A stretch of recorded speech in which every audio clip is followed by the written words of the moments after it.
பாமக நிறுவனரான ராமதாசுக்கும் தலைவர் அன்புமணி ராமதாசுக்கும் இடையே மோதல் போக்கு நிலவி வருகிறது.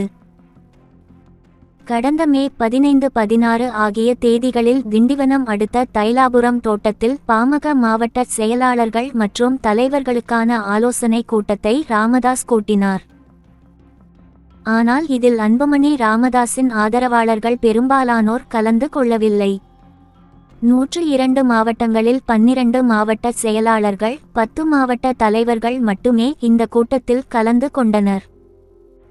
இந்த சூழலில் அன்புமணி ராமதாஸை கட்சியிலிருந்து ராமதாஸ் நீக்கியதாக தகவல் பரவியது. இது தொடர்பாக இன்று மே 21 ராமதாஸ் தைலாபுரத்தில் செய்தியாளர்கள் சந்திப்பின்போது விளக்கமளித்துள்ளார்.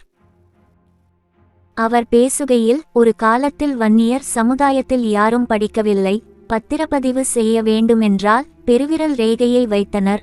அப்படியான ஒரு சமுதாயத்தில் இருந்து நான் 5000 வழக்கறிஞர்களை உருவாக்கியிருக்கிறேன், நீதிபதிகளையும் உருவாக்கியுள்ளேன்.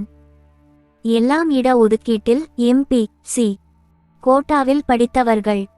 இதெல்லாம் என்னுடைய போராட்டங்களால் நடந்தது என்றார். அன்புமணிக்கும் உங்களும் இடையே மனக்கசப்பு நீங்கிவிட்டதா என்ற கேள்விக்கு, அன்புமணிக்கும் எனக்கும் இடையில் எந்த கசப்பும் கிடையாது. அன்புமணி ராமதாஸ் விரைவில் நான் கூட்டும் கூட்டத்தில் கலந்து கொள்வார். நான் டாக்டர் இனிப்பான மருந்தைதான் கொடுப்பேன், கசப்பான மருந்தை கொடுக்க மாட்டேன் என்றார்.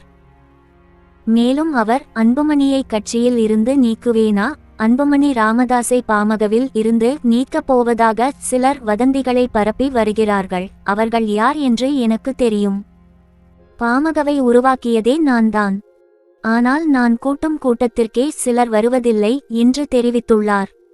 தைலாபுரத்தில் இன்று சமூக நீதி பேரவை கூட்டம் நடைபெற்று வருகிறது.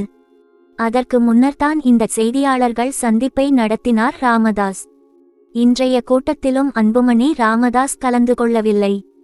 மிக விரைவில் மருத்துவர் ராமதாஸ், அன்புமணி ஆகியோர் சந்தித்து பேசுவார்கள்.